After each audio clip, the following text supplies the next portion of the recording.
برادر حق نامی خداست، حق باید ما بگیم. این درخت چی درخت بود؟ این فقط پایه شوخ بود. خدا رحمتی یزدانی عبدالغفور، خدا جاش جنت الفردوس کنه، وقتی که زمین ها رو چند نکنیم کالوشکه میزنه، میگفت که کالوشکه قاق بزن.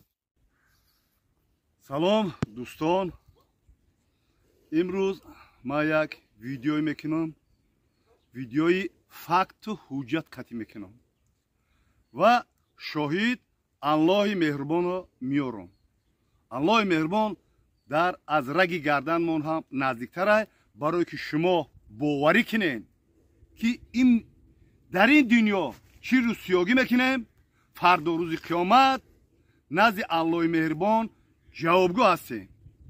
یعنی که خواجگی دهقانی فرمری، من سروری خواجگی دهقانی فرمری ماهی پروری در شهر وحدت هستم. امروز یک سخن میگم که از ایام بچگی تا ایام پیرانسالی را در بر میگیرد. خب من همی کنده درخت هم میبینیم، همی کنده درخت کی شنوند، کی برید، چی گپ خبرها شید، ایش پشت اکران میمونه. و من مراجعت به صاحبکارا، مراجعت به زمیندارا، به فرمرا، به همسایه ها، به آن نفرانی که به زمین کار و بار دارن مهنت میکنن. همین درخت دوره سیوزده، دوره کودکی مانده یک شخصیت شنونده بود. یعنی که چی خیل در این لوی زمین درخت شنونده. ایتا پوده کشلاق میرفت طرف ایلوک، چراگاه، زمین های ایلوک، همینجا همه زمین پامین چراگاه پراگاه همه شخصی شد برفت، نیسته دیگه. اینجا زمین های پخته بود، زمین های پخته بود.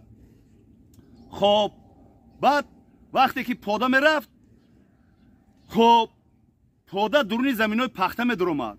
برای همین کشلاق ده حشری دست جمعانه کردن و همین راه پوده را سیم کشیدن، یعنی پایه زدن سیم کشیدن و مثال 20 متر، 10 متر، 15 متر هر یک نفر همینجا را دادن که برای که پوده تون برو ضرر نرسونه زمین پخته ده شما بگیرین و کنین شغل بکشین تا همون درجه شید که مردمی قشلاق دهای گلستان بعضیش گپا گرفت، بعضیش گپا نگرفت.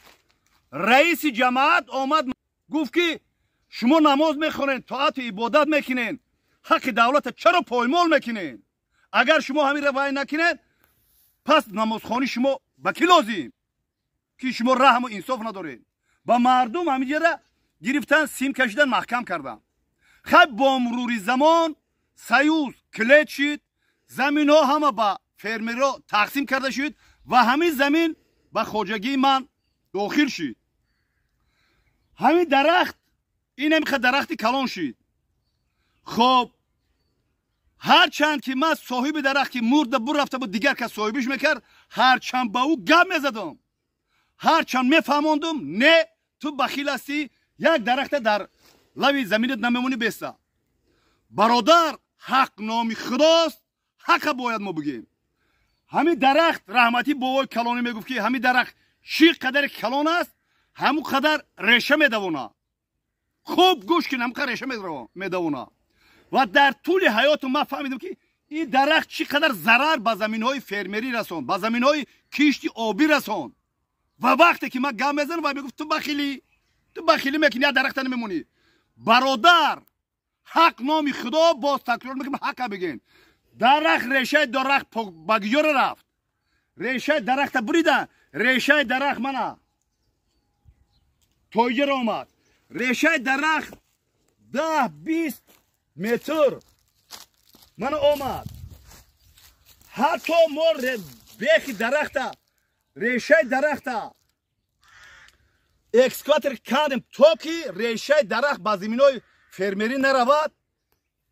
آیا فکت و حجت و دلیل و رقم بابا نیست که درختی سفیددار 15 متر سری درونی چی ریشه دوانده؟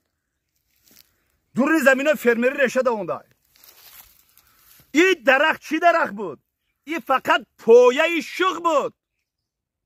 این روز مردم اون شخصیت صاحبیش میکنه و نگاه بینش میکنه که چقدر کلان شوه و هر سال بزنم هیزم بگیره برا. از زمین مالکیت دولت زمین به ما وابسته کرده. ما باید نگاه بین کنم. ما باید غمخوار زمین باشم. ما باید از زمین دست حاصل بگیرم. ای مردک شکو کرده تا حاضر قطیمه میگه که درخت بریدین. آیا این فکت و حجت و رقم و دلیل و مهر و پیچتی بابیگی نیسته که من به شما میفهمونم که درخت در کوها، درخت در پسخمی ها، درخت در لبهای دریاها، درخت در جایی که یرج میکنه، درخت در یک جایی که زمین های بیکار خوابیده. نگفتن که درخت بیار در زمین فرمرید، در راهی که آب میبنده در اونجا درخت بشونین. سخنها بسیار. حق نامی خداست. حق هم گم میزنم. بیاین اینا ببینید خودتون. شما اگر چشم داشته باشن، اگر انصاف داشته باشن، شما میگین که درختی که کی شنونده بود، درختی که کی صاحبی کرد، درختی که کی تا حالا قطیمه جنگ میکنه که تو بخیلی کردی درختی مرا بریدی. درد من میدونم او آدمی رهگذر، او آدمی که درد و غمی فرمره، درد و غمی زمینداره نمیفهمد، او نمیفهمد. حق نامی خداست. حق گم میزنم.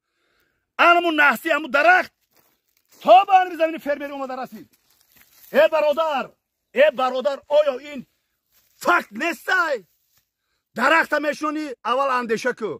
خدا رحمتی یزدانی عبدالغفور خدا جاش جنت الفردوس کنه. وقتی که زمین ها رو چند نکنیم کالوشکه میزنه، میگفت که کالوشکه قاق بزن، برای که فردای درخت کلان میشه و برای درخت جنگ میشه بین گرانیسه هر دوستان داره.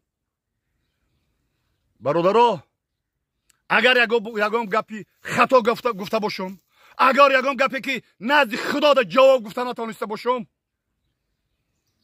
ایشا با شما حواله میکنم. فکراتون رو نویسید.